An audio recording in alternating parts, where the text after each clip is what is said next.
Welcome to Business Unveiled Podcast. This is the place where we help overwhelmed, time-starved entrepreneurs like you make the profitable shifts to get more done and get more out of life. I'm your host, Angela Profit, award-winning 8-figure entrepreneur and CEO. And in every episode of Business Unveiled, I'm bringing you conversations that will give you the expertise and strategies that will scale your team and business so you can get shit done. That's GSD in our world. So get your time back and grow a business that helps you be present in your life. Let's do this, y'all. Hi, y'all. It's Angela. I'm back for another episode of Business Unveiled. And I'm so excited for our guest today because we talked, I feel like it was just like a week ago, but I know it was like much longer than that. And we totally hit it off. And I'm like, oh my gosh, you have to be on the podcast because there's so much that goes in behind the scenes to what we're going to talk about today. And it's probably one of the most important things. And so if you've never really sat down and put a strategy together or thought about branding and why, I know what you're thinking. Oh, there's so many podcasts on branding. This one's going to be a little bit different. I promise you. And we're going to dive in and talk about why it's important, the differences of brands, and there's just some really cool stuff coming up. So today's guest, I asked her, I'm like, it looks like Johanna. And then it's like, she goes by Joe, she goes by Yo, but really her name is Johanna, right?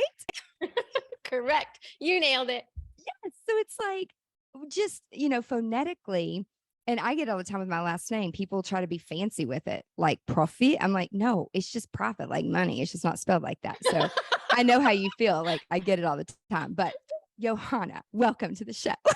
Thank you. I'm so glad to be here. I can already tell we're going to have an absolute blast. We are. So before we dive into all the just like good stuff that you were telling me about when we last chatted, I'm like, we have to share this stuff. Just give our audience watching, listening. I know all about you because after we talked, I'm like, oh, I'm going to watch this and do this. And it's amazing. Can you just share a little bit of context, like before you launched what you're doing now with brand? Like, how have you gotten to this stage in your business? Okay. That is pretty much my favorite question ever. So thank you for leading with, it just makes me so happy to tell this story because I am a walking, talking miracle. So is my business. Like the reason I am here is because 9 years ago, I was doing design work at an agency, but it was not fulfilling. It was a really negative environment. People got fired all the time for no reason. And the sky was always falling. And it was like a design assembly line. You do it quick. It doesn't really matter what their needs are. Who cares about their brand? Just put something in an ad for them and get it out of there. Like, go, go, go, go, go. And I knew I wasn't living up to my potential, but also I wasn't actually serving the clients.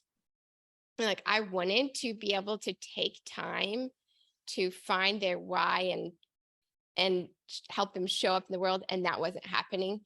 And so I was like there just existing, very mediocre type of existence. And that could pretty much describe my whole life. Like fear drove the bus. I just played it really safe. I did everything super safe. And then out of the blue, I went from perfectly healthy to diagnosed with a brain tumor. And my whole world just turned upside down. So it was like, I was like, fine, strong, healthy, like one of the strongest people I knew, 10 pounds stronger than the average woman and 40 pounds stronger than the average man. And that was kind of my identity. Pretty much all I had going for me was like, she works out. She's strong. And she's like, okay at design at this sucky agency and has some good friends. Life's here. And, she's probably never going to really amount to anything. That was kind of how I saw myself. That might not have been what people actually said. But if I looked around, that's what it was. And then I woke up one like middle of the night with a head splitting migraine that then 3 days later turned into partial paralysis down my left side. My vocal cords were paralyzed. My sternocleidomastoid muscle, like I couldn't swallow. I could barely breathe. I couldn't talk. Food was coming out of my nose instead of going down my throat. And let me tell you, having Oreos come out your nose is a wake-up call that something is indeed wrong. This is not just a migraine and you need to go to the doctor. So I went from thinking like I'm the healthiest person around to ending up ER and then neurosurgeon and then ENTs and like getting shuffled down the line and coming back with the diagnosis of you have a brain tumor.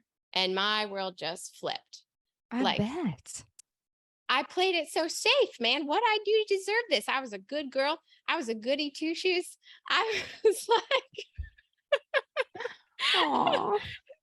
safe, but good, Yeah. and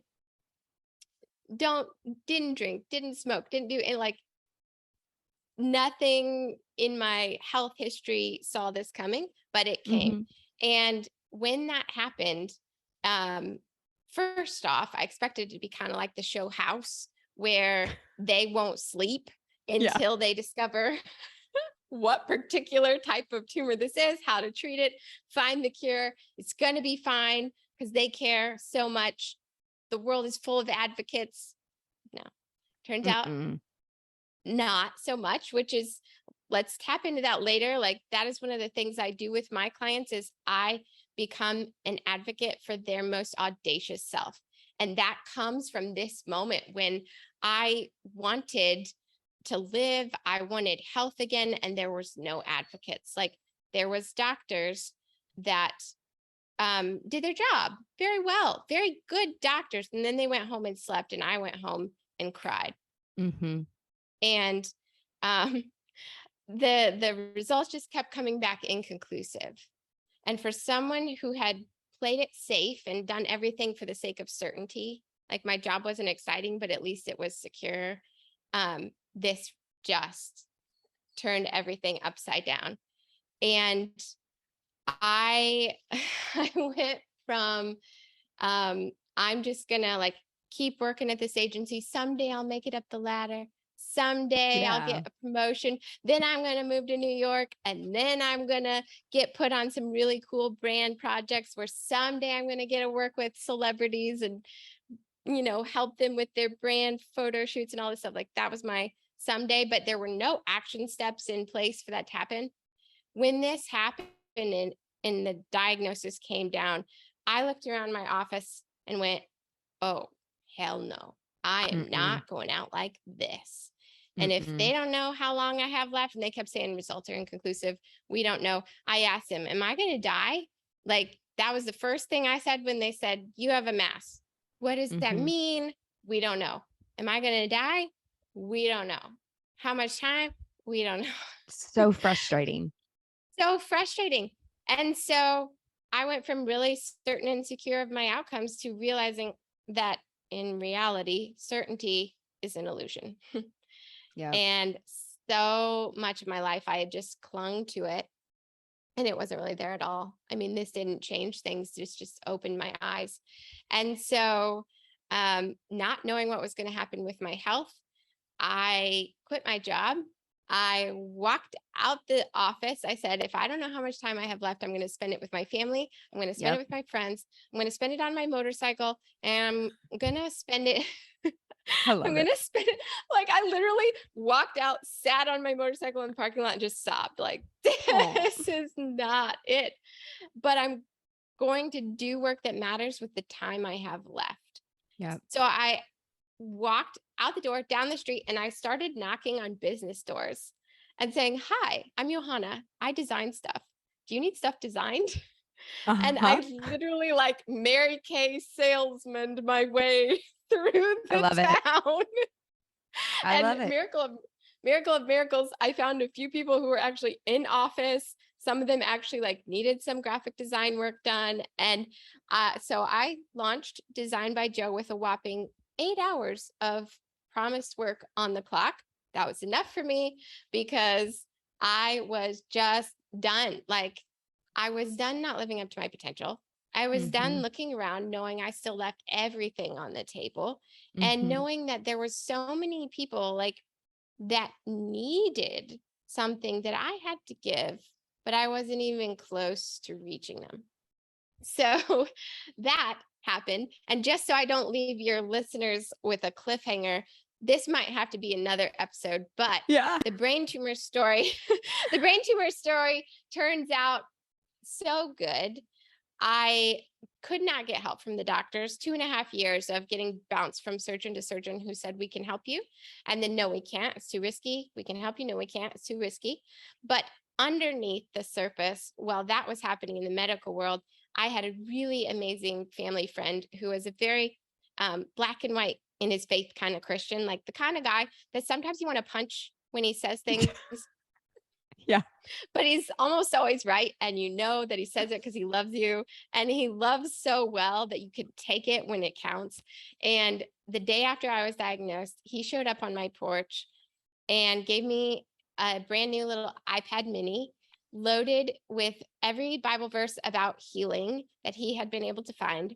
And he said, Johanna, you've said your whole life that you believe in healing and you believe in God, but you're not acting like it right now and you're not talking like it. So this is for you. This is tools for the battle, and we're going to fight. And he It's just amazing. challenged me to change the way I talked, change the way I thought, which now I know so much more about mindset than I did then. But that was my very first introduction, was just, Johanna, it's not enough to believe something. You have to do something about what you believe. And so I did. I started speaking out those verses, speaking out those words, and my body got better and better and better and better. And even though the doctors could never help me, all of my symptoms are gone. I'm a walking, talking miracle. And the crazy thing is, I never got the clean MRI that I so desperately wanted. I never got the certainty on paper, but I like said, nope, this is what's happening. I know that I can call it into being. I did, and everything reversed and aligned. Like this sternocleidomastoid muscle that runs down your neck was completely missing. And behind my collarbone looked like it had been scooped out with ice cream scoop. It was just atrophied, gone from nerve damage. And it all came back stronger than before. Now I think my left side's stronger than my right side. And I get to live that every day. And now I have a wicked cool story that when people say, how'd you start Design by Joe? It's not like, well, I knew I could do better. It is No, like a huge, I mean, but I'm just like, you didn't have to have surgery? Like, no one would operate, no one would try to remove it. Like, it's well, just we went to, crazy. it was like a roller coaster, as life often is. It sounds tidy and neat kind of now at the end of it, but along the way, it was so heartbreaking, so many ups and downs. I was walking in faith. I was seeing my body get better and better as it responded to that belief and the power of faith. But then I'd go for yet another surgeon who would hopefully be able to help me because I wanted certainty so bad. And they'd do another MRI and they'd come back, and I'd expect it to be smaller or gone. And they'd say, it's the same or maybe bigger. We can't tell. We used a different machine. And oh, by the way, I can't help you either. My machine's actually too risky. Like, I was going to use a gamma knife, but it might turn this into something more malignant, or it might like break it up and then cause aneurysms as it exits the body, all these things. So then they'd pass me to the next surgeon who did it a different way, and maybe he can help. And that just happened again and again. And I would be going on faith, getting stronger and stronger. Like, my symptoms are disappearing. I go in so confident that this MRI is going to be clean, and then it wouldn't be. And my faith would just crumble like dust. Yeah. And the doctors, trying to be helpful, trying to prepare me, would say, oh, and next, you're probably going to lose vision in your right eye. Your left jawbone will likely get pushed out of place. This will probably happen in this. Like, these are the next things you can look for. And I would go into that appointment full of faith and my body doing well. I would leave crying, go to bed, wake up the next morning with all of my original symptoms back, plus some new ones, which is, after that happened twice, I finally got wise to how intensely powerful our mind is. Mm-hmm. And like, okay, I get that maybe I'm not all the way healed yet, but also I know that overnight, really, like, that's the brain. Mm-hmm. And so I set to work on destroying the fear first Yeah. and changing the mindset, because I Yep. started to realize that that fear of what they told me was going to happen was actually making it happen. And I had to eradicate it. So I put in inputs, like I'd play sermons on healing while I worked, just in the background, just because the hamster wheel in my brain on its own was, I'm going to die. I'm going to die. Mm-hmm. I'm going to die. Yeah. I'm going to die. I'm going to die. Like Yeah. they said it's still there. So clearly I'm not healed. They said it's still there. Clearly I'm not healed. Clearly I'm a fraud. Clearly I'm an imposter telling people I'm going to be healed. And look at this MRI and it says I'm not. And I had to just drown it out, because Mm-hmm. until I got through that fear, I couldn't fully heal. But I realized in one moment of shining clarity that what I was really afraid of wasn't what happened next. It wasn't dying. It was losing my happiness because of losing my quality of life that I was used to, losing my physical strength, losing my ability to move, ending up in a wheelchair. I was afraid that then I wouldn't be happy if that happened for whatever time I had left. But then it sunk in a moment of like, I was in extreme pain, but I realized that I could choose to be joyful in that moment anyway. I could choose to move just because it was a gift and I was still capable of it, and not worry about whether it made me stronger. Just, I can move, so I'm going to. I can be joyful, so I'm going to. And then there was nothing left to fear. And when that happened, like, then my body really got on the road to healing. And we did try to have surgery. Ended up, one guy said, yes, we can do this. Had me, he did the scans. He said, come back in 3 months. It'll be a 10-hour procedure, then you'll be done. And at that point, my family and friends were like, Johanna, like, why? You're healed. Like, your body is doing perfectly. Why would you put yourself through this? I want certainty. I want to never think about it again. I want to know that I know that I know. And I want to have a clean scan so that I'm not a fraud telling people I'm healed when there's something still on this paper that says I'm not. And so I said, I'm going to put myself through this. And I showed up for the surgery. They had me on the operating table. Anesthesiologist is there ready to knock me out. And the doctor comes back in. I'm in 3 months. Apparently, he hasn't looked at my chart in 3 months, because he walks in and he goes, you're going to hate me, but I changed my mind. I won't do this surgery. Oh my gosh. Yeah.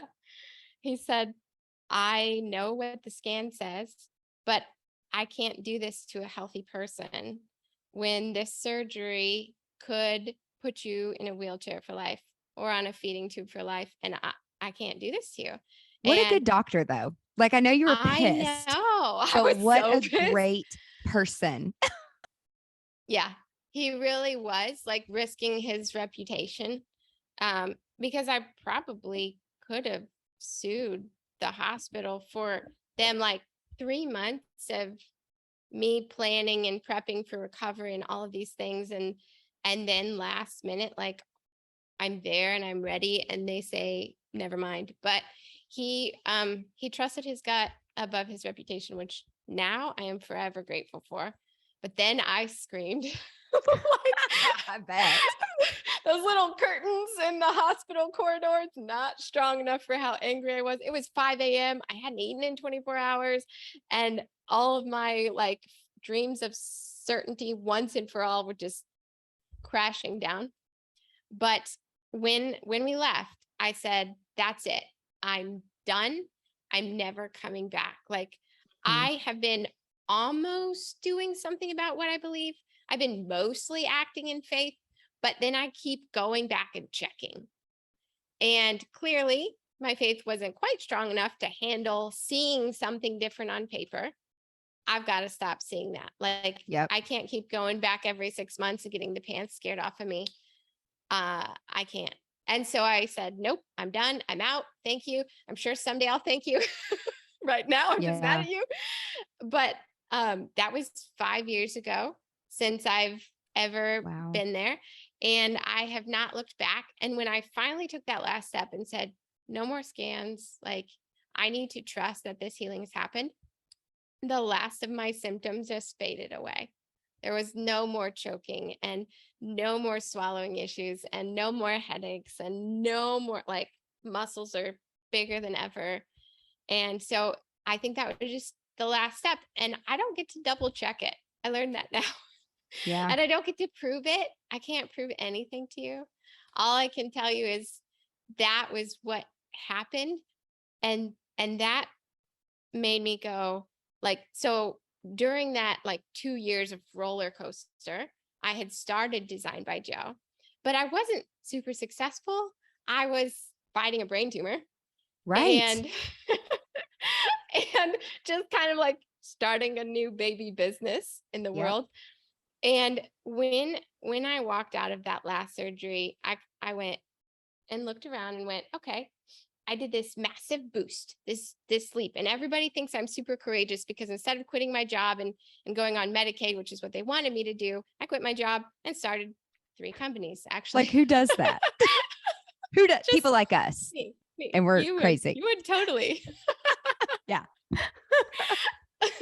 But after that last, like, I am done, I looked around and I went from one kind of mediocre to a new kind of, like, mediocre comfort.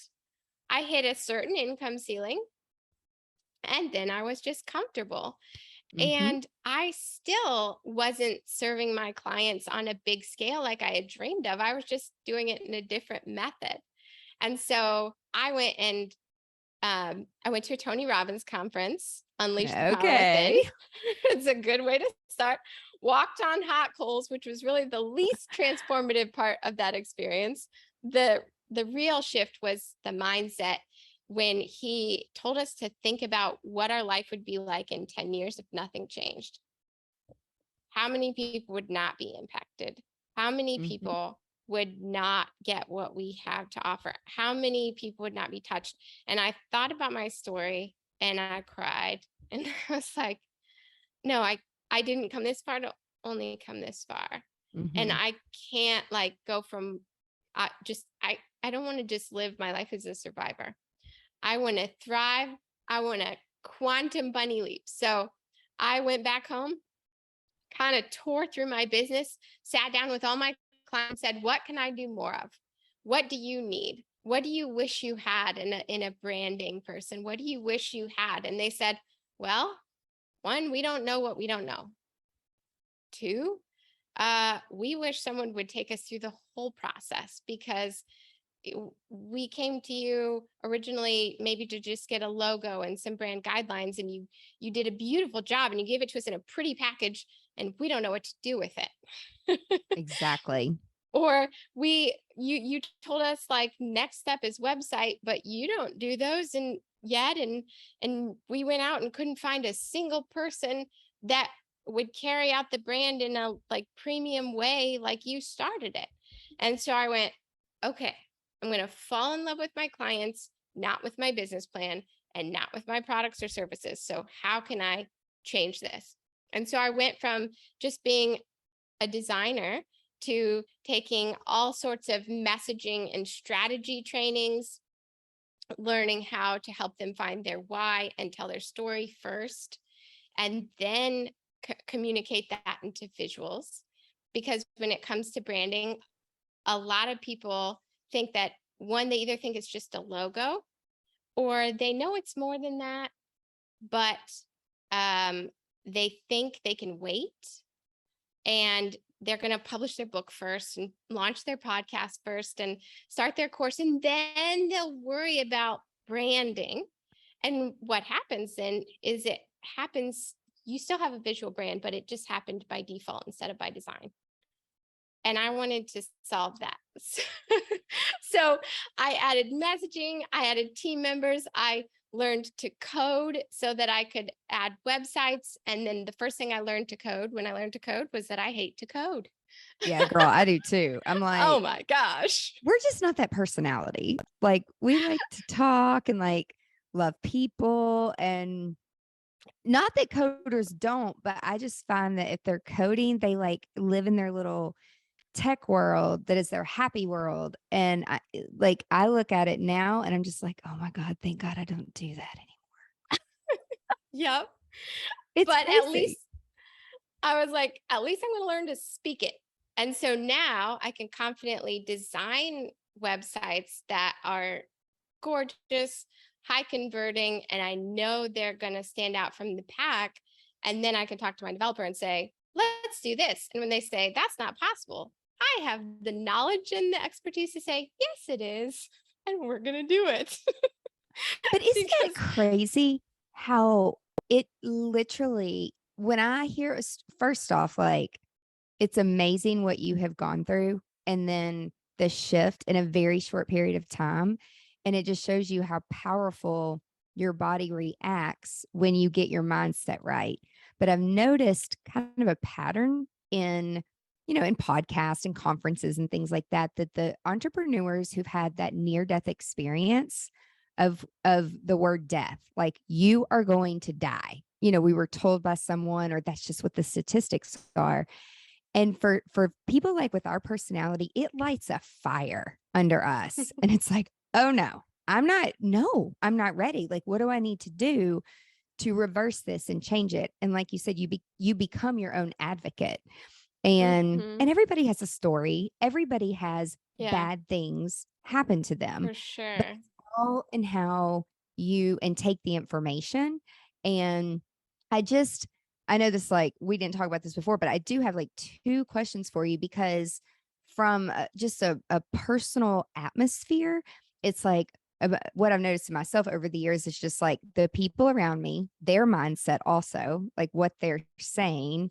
And then I know, like some church, I'm not knocking churches at all. Communities in church, they're great sometimes, but it's like when you have a bunch of people around you and they're like, you're sick and, oh, poor, pitiful, da da da da, where Hmm. it's like, kind of like the traditional mommies of, patting you on your head and like, I'll pray for you. And they say rosaries for Uh-huh. you and they bake you casseroles. And it's like, that's not what you fucking need. You need some strong ass people around you who are like, okay, you got 6 months left, girl. You want to travel the world? Who's going to go? It's like, what do you want to do? And no, from a selfless standpoint, you're like, I want to make an impact. I want to make a difference. Like, I know I could do it better. And you're like, hell yeah, I'm going to do it. And I think, do you think that you came really far kind of quick? Like, what you've done in a short period of time Yes. took me 11 years before I like joined a business organization, because I was in industry organizations which did not serve me as growing. It was great, a great referral network, but personal development mindset is everything. And if you don't have that shit straight, if you can't get yourself straight, it's hard to run a team. It's hard to have good clients that aren't, taking advantage of you.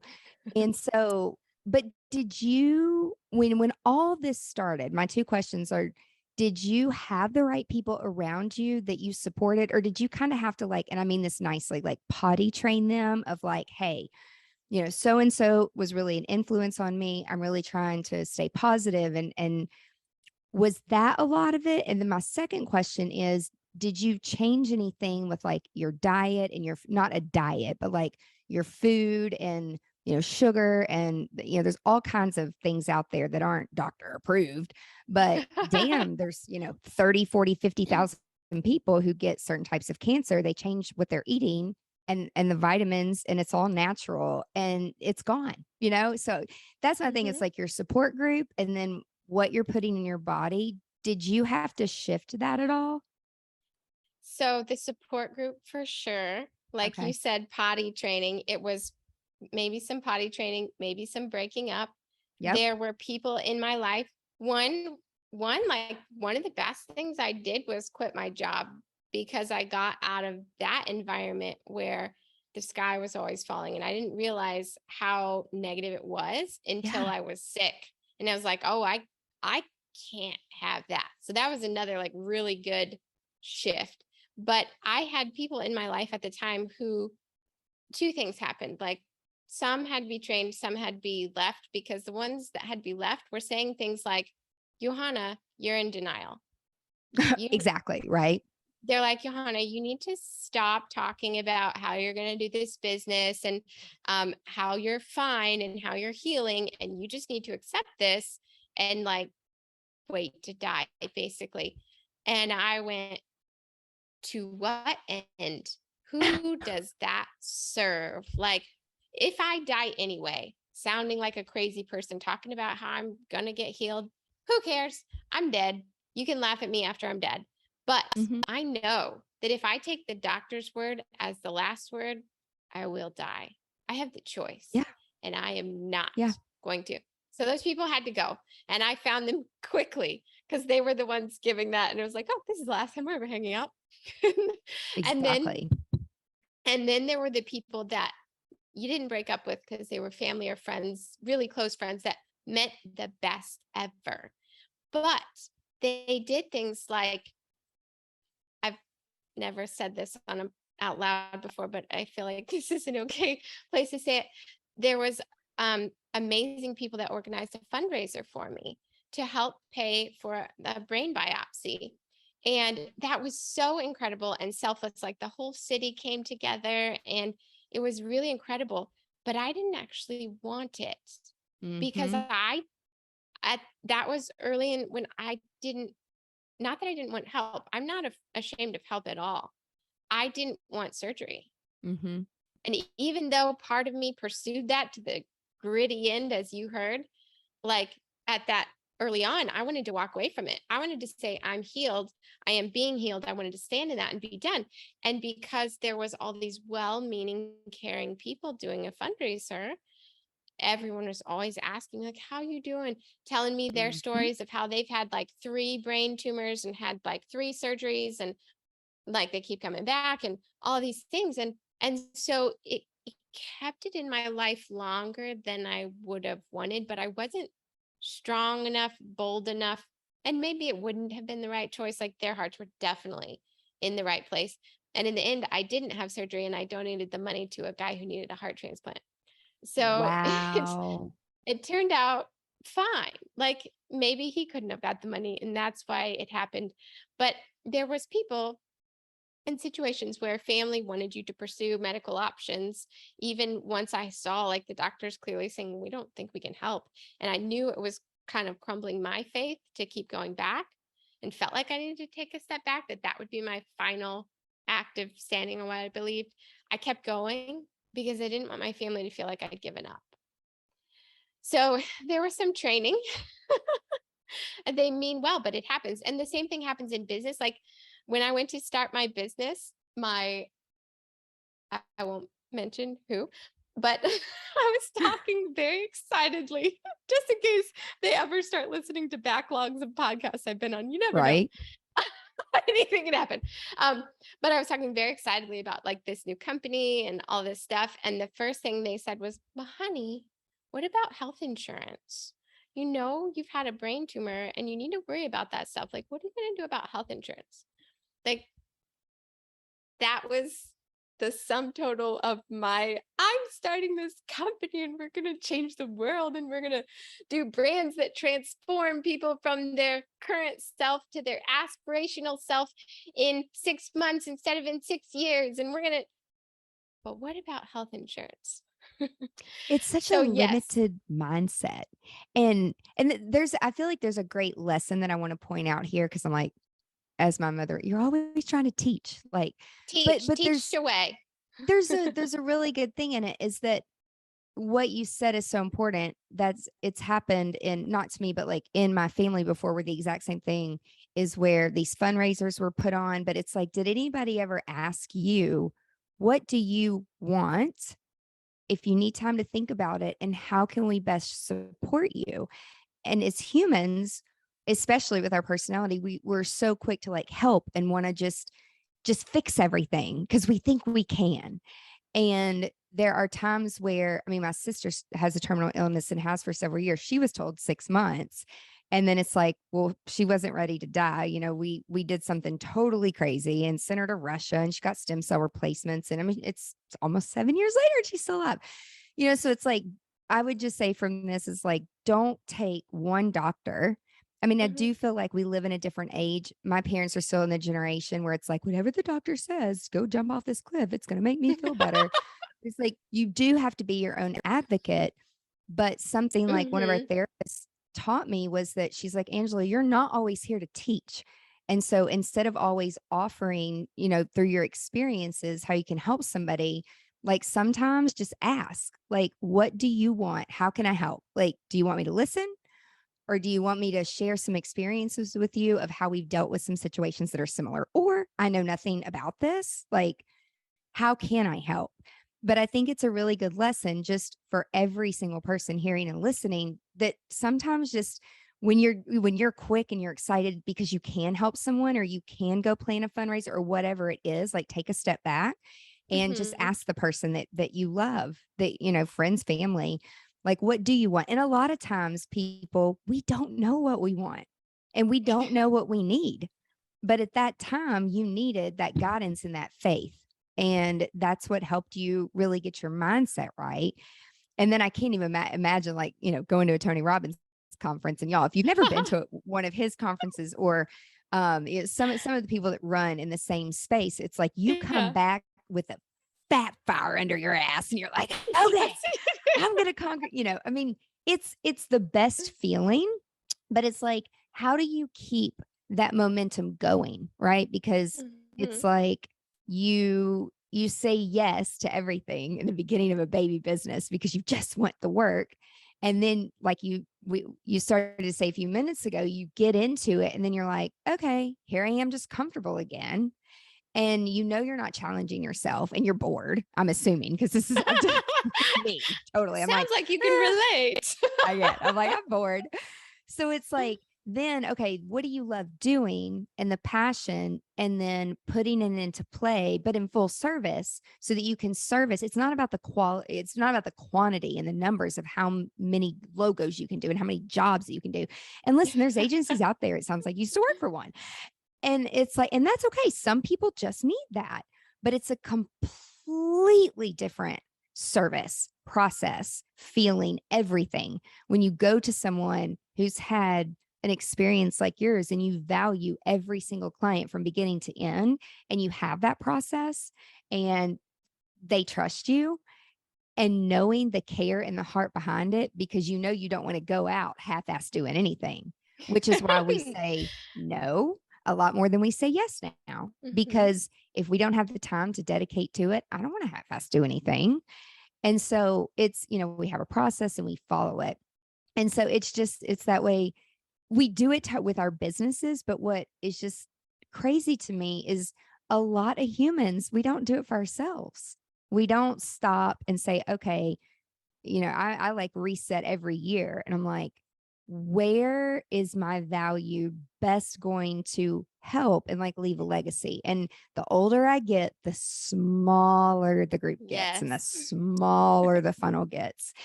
And you don't need 1 million people to make $1 million. And it's not about the money. I was at a conference the other day and a guy said, and I loved what he said, how he said it. It was so good and it was so powerful. And then he was just quiet for like a minute and it seemed like 20 minutes. But he's like, we aren't here to help. Or he said, we aren't here to make $1 million. We're here to help 1 million people. Yeah, that's what he said. And some people, it's just about the money and blah, blah, blah. And you're standing up there saying that, I mean, there's pushback, right? When it comes to health, you guys, people have an opinion and they are trolling mean people. But what I have found in just kind of observing in that state is that they almost can't be happy for you because they're hurting from something and they can't find an answer. And what worked for you didn't work for them. So they're just pissed and they're just trying to find answers. And so they're not taking it out on you, but it seems like they are. And that's where, the psychology in me comes in. And I'm like, don't take it personal. You got to grow some thick skin, because for every one person like that, there's probably going to be 10 people that you actually can help. So it's okay to, I don't know if you did this or not. It sounds like you did, but it's like when I've had things like that, I just shut out all the negativity. Anybody and everybody that's bringing energy that I don't need, I literally shut down. And then I just focus on what I need to do to get it right. And all the negativity and all the outside forces, it's like, it's not going to serve you. So why even take the time to play into it? So I'm more like, how'd you get the balls to just stop, like, quit talking to me like that. Quit telling me, that I'm going to die, and quit telling me these things. Like, was there something that you did to just say, just stop? I mean, I'm just so curious, because these things are not easy things to do. I mean, they're not. And like, these are big, big, big life lessons. So I'm just like, I mean, not that I want to make this whole thing about brain tumor stuff, but I told you there's going to have to be a part 2, Angela. There is. There happens totally with is. me. We'll talk about branding another time. Yes. Yeah. So let me answer first the question that I didn't quite answer. You asked me 2 before. Yeah. One was, what else did you do, like, about eating and stuff? I want to make sure I answer that, because I know that some of your listeners, they get so many different opinions and different advices and different things. So I definitely lived through that. Let me answer that. And then, yes, I totally remind me to answer the second one, because there was several things that happened. But with the first one, you asked, what, like, was it just mindset, or was it healthy shifts and healthy eating and stuff too? I'm going to give that kind of my overarching answer that was lesson learned along the way, that I think applies to medical procedures, food, like workouts, anything you might try or be told to try for whatever is going on in your life, which was, what you believe matters, but what you do about what you believe matters way more. And I think that there's so many ways to healing. Our bodies were designed for perfection, not for disease. And so you might want to cut out sugar. Awesome. Do it 100%. Wholeheartedly believe that that is your path and stick to it. And it's going to do amazing things for your body. Like, you might be wanting to try a juicing diet or this diet or that diet. Okay, do it. Be all in and believe that that is your path. Or you might want to go to a doctor and get surgery, like I thought I did. Do it and be all in. And I've known lots of amazing doctors and people who have had that kind of a miracle, because they were like, this is my path, and they stuck with it. But when you don't get healing is when you waffle back and forth. And you might be doing the thing, but you second guess yourself and you doubt that that's actually going to help. Have you, back to mindset, read the book, You're the Placebo, Dr. Joe Dispenza? No. Oh my God. I have to add it. No. Yes. It sounds great though. That is amazing. There's so many stories in there, which I had not read any of this until like 2 years ago. So everything that I discovered during this brain tumor journey, I discovered on my own. And these last few years, I've been reading all of these books and going to Tony Robbins and all these things. It's just been confirming it. It's like, wait, I know that. I did that. That's what happened. Yes. But what I picked up on was how powerful the mind was, especially after that first, like, 6 months where I was almost healed. And then I went and saw a scan that said I wasn't. I believe the scan, went home. Next day, woke up with all of my symptoms back. Like, it clicked that my mind is controlling a lot of this.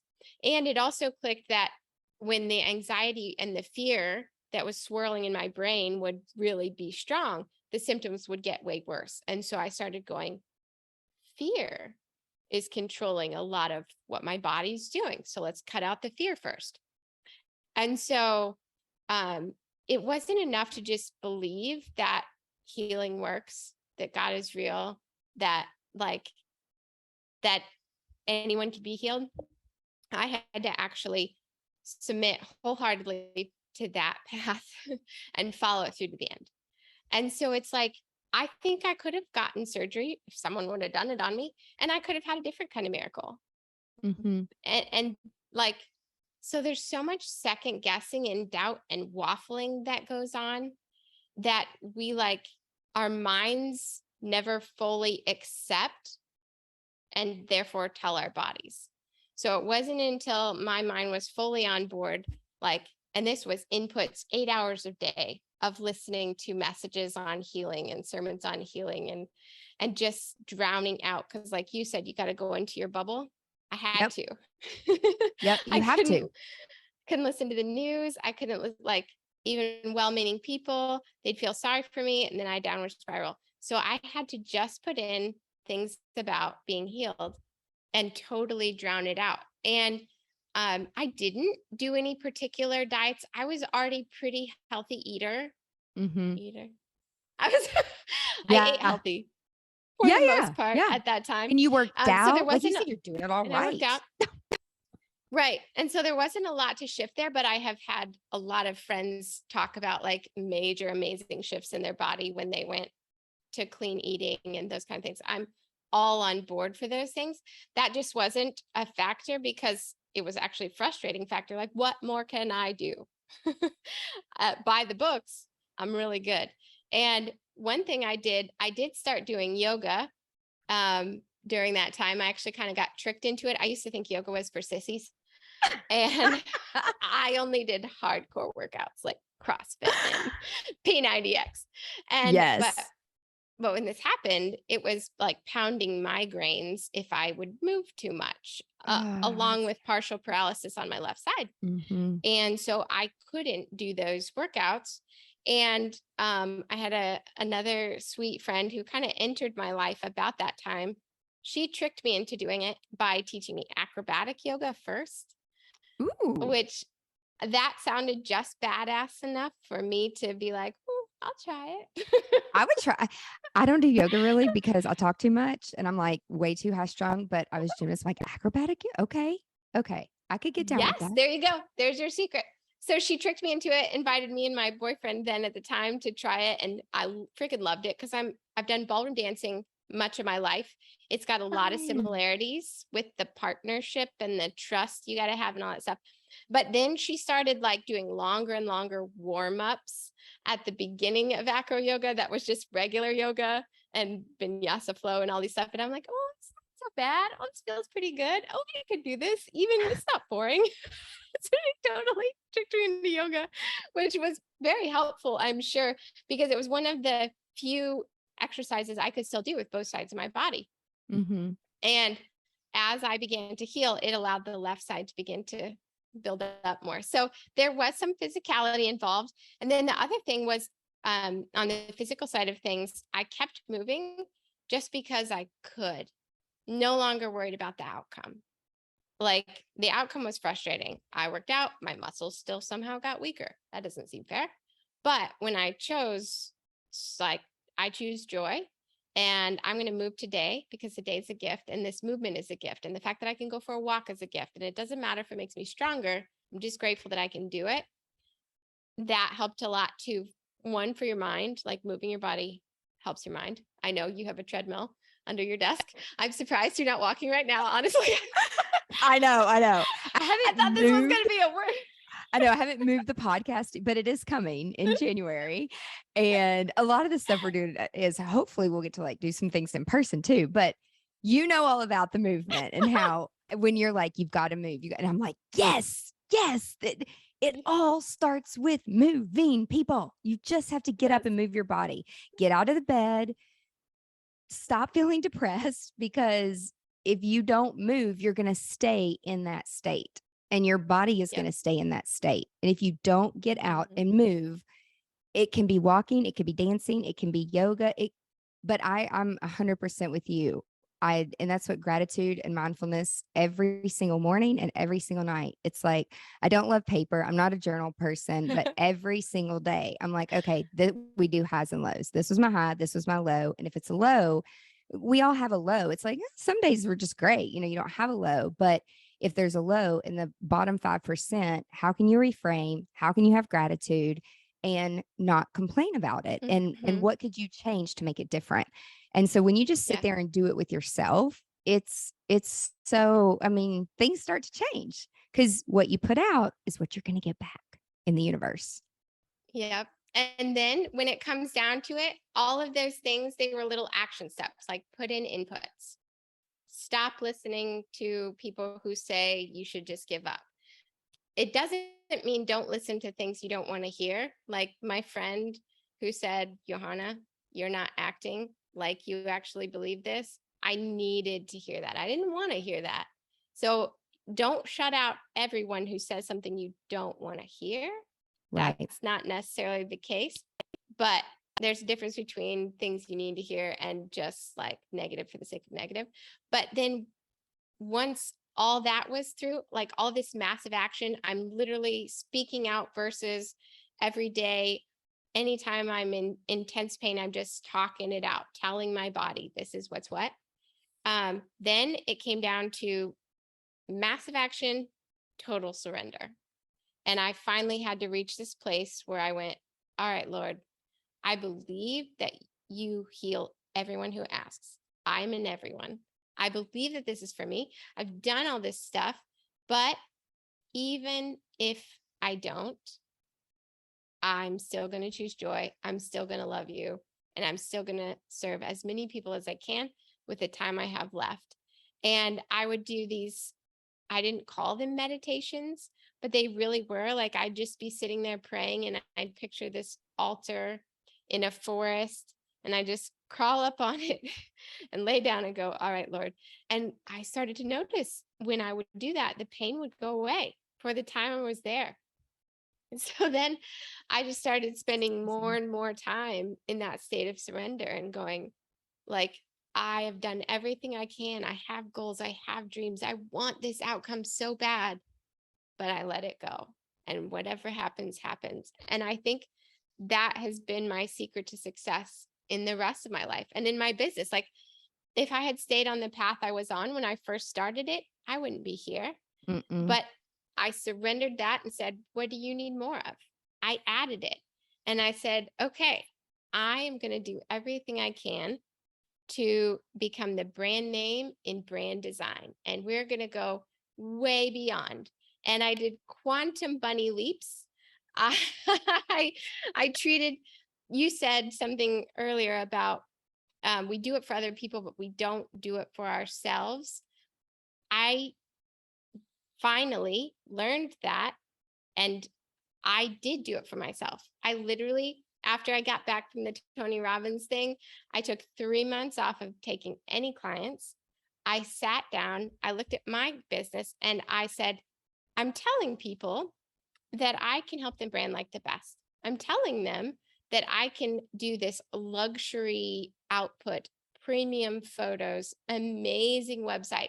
But if you look at my website, it's just a portfolio. It's a little embarrassing. It's kind of crap. If you look at like different touch points of my brand, I'm not super proud of them. I'm all tell and no show. And so I finally broke the curse of the cobbler's children wear no shoes. And I redid my brand. I sat down, I did my messaging. Then I went and created these luxe business cards that literally are like dripping gold. You can see them on my website. I dunked them in paint, brought my photographer, flung gold all over the studio, had these like custom nails made with diamonds, and like had so much fun doing for myself what I amazing. They're amazing. And it was just because I finally said, I can't just talk the talk. I've got to walk the walk for myself too. And so I redid that. I redid my website to align with what I was saying I was capable of. And that was like 3 or 4 years ago. Now I'm looking at it again, like probably time for an upgrade because things change. And it's always like there's always more. I just did a photo shoot on Tuesday with my motorcycle and this epic gown with this tiered train, like this red off the shoulder dress. coming out of the darkness is going to be so cool. Just showing up as yourself, and I'm it's like, finally showing up as myself yes, and letting the world know and love me for who God made me to be. And I right. stuffed that for so many years. But now when I thought life was almost over, I realized life's too short to live it as anybody else. And I'm going to go all in as who he made me to be. And in that, I got to see what it felt like to start to live up to my potential. And that lit the fire in me to help my clients and other people do the same. I'm like, Yeah. now my friends joke that I'm the raise your price fairy.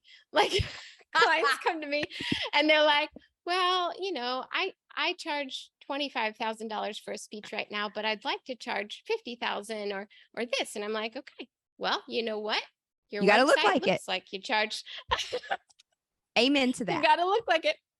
You got to become Amen. a show-it-all. Yep. Like, stop just telling people that you give the best damn speeches around. Yes, you're going to build reputation and you got to practice and you got to have substance. But if they come to any one of your touch points, like they look at your slides during your speech and they look like they were made in the original PowerPoint, or you got an update. Like, you got to look. You got to look like you are. To. You have to. I could continue. We have to do a part 2 because it's like, I want everyone to see of like what you do and like where you're going, because it's so flippin' incredible. But it's like, now I got to go do another a podcast. I'm like, oh my God. Because I think it's important for people to understand. And again, after the whole pandemic thing, I mean, I have a completely different mindset around business and personal and taking care of yourself first. I mean, we talked a lot about it, when we first met, actually. And it's like, if you, like I said earlier, if you can't get yourself right, and some people have never been through an experience that either of us have had, and that's okay. They never will. Right. But even if you don't ever personally go through it, somebody who is having. Everyone has issues. Everyone has problems. We all have challenges. Yes. Life can suck. Absolutely. But life can be amazing if you shift your mindset and you start to look for the thankfulness and the opportunities. And like you said, I mean, when my feet hurt and I'm like so tired, but I'm like, okay, I need 3,000 more steps before I meet my daily goal, before I go to bed. And I'm so tired, but I'm going to walk on my treadmill, but I'm working because it's a stand-up desk with treadmill underneath. And I'll GSD and get shit done, but also finish my steps out. And then I feel better. And, so it's just like setting these personal goals, and don't let nobody keep you from doing it. And it's like, we're our worst enemy, right? But we have to have a part 2 because what you're doing is amazing. And thank you so much for being here today and starting the conversation. And we're going to continue the conversation. I'm so sorry. I'm trying to find a faster way to tell that story. But it's so important because these are the personal things. A lot of people are still, if you're not like overly an extrovert and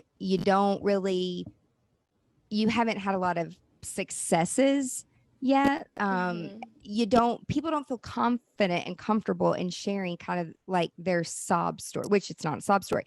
It's just, people need to hear that first.